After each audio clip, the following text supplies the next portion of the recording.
रेखा, इसको भी थोड़ा डिटेल पूर्वक बताते हैं कि देखिए ये हमारा हाथ होता है।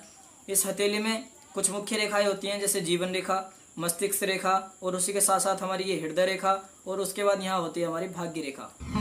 अभी हम बात करने वाले हैं भाग्य रेखा को लेकर। ये है हमारी भाग्य रेखा। देखिए भाग्य रेखा स्वस्थ और सीधी शनि पर्वत तक जाती है, तो ये पहला संकेत है कि ऐसे व्यक्ति भाग्यशाली होते हैं। लेकिन उसकी कुछ कंडीशन है। कंडीशन ये है कि ये बीच से टूटी हुई नहीं होनी चाहिए और साथ ही साथ इसमें कोई क्रॉस का साइन नहीं होना चाहिए। यदि इस पर कोई क्रॉस का साइन है और ये बीच से टूटी है तो वो समय आपके लिए खराब जाने वाला है। उसके साथ साथ मित्रों देखिए कुछ ऐसे साइन होते हैं जो हमें भाग्यशाली होने को दर्शाते हैं, जैसे कि मछली का साइन। इस प्रकार से कोई मछली का साइन बन जाए, ये होता है हमारा मछली का साइन। मछली का साइन यदि हमारी भाग्य रेखा पर बन जाए तो हम काफ़ी भाग्यशाली होने के साथ साथ मान, पद, उन्नति सबको प्राप्त करते हैं।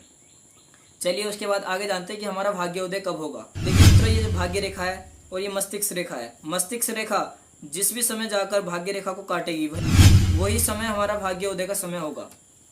जैसे कि आप देख पा रहे हैं कि यहाँ पर हमारी मस्तिष्क रेखा भाग्य रेखा को काट रही है और ये हमारा उम्र है। इस समय की अगर हम उम्र की बात करें तो यहाँ 35 साल की उम्र होती है और यहाँ पर होती है 50 साल की उम्र। ये 0 वर्ष की उम्र होती है और यहाँ 100 वर्ष की उम्र होती है। अब आप बोलेंगे कि 50 वर्ष की इतनी ऊपर कैसे हुई, तो देखिए यहाँ तक हमारी 35 वर्ष की उम्र हुई, उसके बाद यहाँ पर हमारी 50 वर्ष की हुई। जहाँ पर हमारी मस्तिष्क रेखा होती है यहाँ पर ग्रंथों के हिसाब से 35 वर्ष की उम्र हमारी मानी गई है। और उसी के साथ साथ जहाँ पर हमारी हृदय रेखा होती है वहाँ हमारी 50 वर्ष की उम्र मानी गई है। और साथ ही साथ जब शनि पर्वत पर पहुँच जाती है तो ये 100 वर्ष की उम्र हमारी हो जाती है। देखिए मित्रों, ये हाथ उदाहरण मात्र के लिए है। इस प्रकार से आप अपना हाथ देखें और अपना भविष्य जानें। चलिए तीसरे प्रश्न की ओर चलते हैं कि धन कब आएगा। आयु, कर्म, वित्त ये हमारा पूर्व निर्धारित होता है कि हमारा जीवन कितना होगा और हमारे कर्म कैसे रहेंगे और हम पर धन कितना रहेगा, भाग्य कैसा रहेगा, ये सब पूर्व निर्धारित है। ये ब्रह्मा जी ने हमें पहले से बनाकर भेजा हुआ है। अब हमें धन के बारे में जानना है तो हम भाग्य रेखा से धन के बारे में भी जान सकते हैं। देखिए मित्रों, धन के लिए एक और मेन कंडीशन होती है, वो होती है कि हमारा नौकरी का पर्वत यानी कि हमारा सूर्य पर्वत उभार लिए हो, बृहस्पति पर्वत हमारा उभार लिए हुए हो और उसी के साथ साथ हमारा शुक्र पर्वत उभार लिए हुए हो।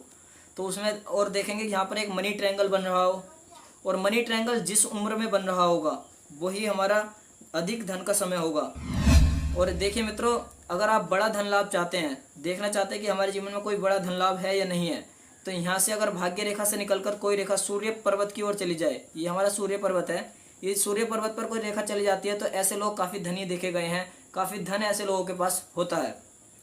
उसी के साथ साथ एक रेखा भाग्य रेखा में से निकलकर यदि हमारी चली जाए गुरु पर्वत की ओर, तो ऐसे लोग भी काफ़ी धनी होते हैं, प्रोफेसर, बड़े बड़े पदों पर अभिषिक्त होते हैं, अध्यापक, टीचर। और यहाँ पर अगर सूर्य रेखा पर भाग्य रेखा में से एक शाखा निकल कर जाए तो आईएएस, बड़े बड़े पदाधिकारी,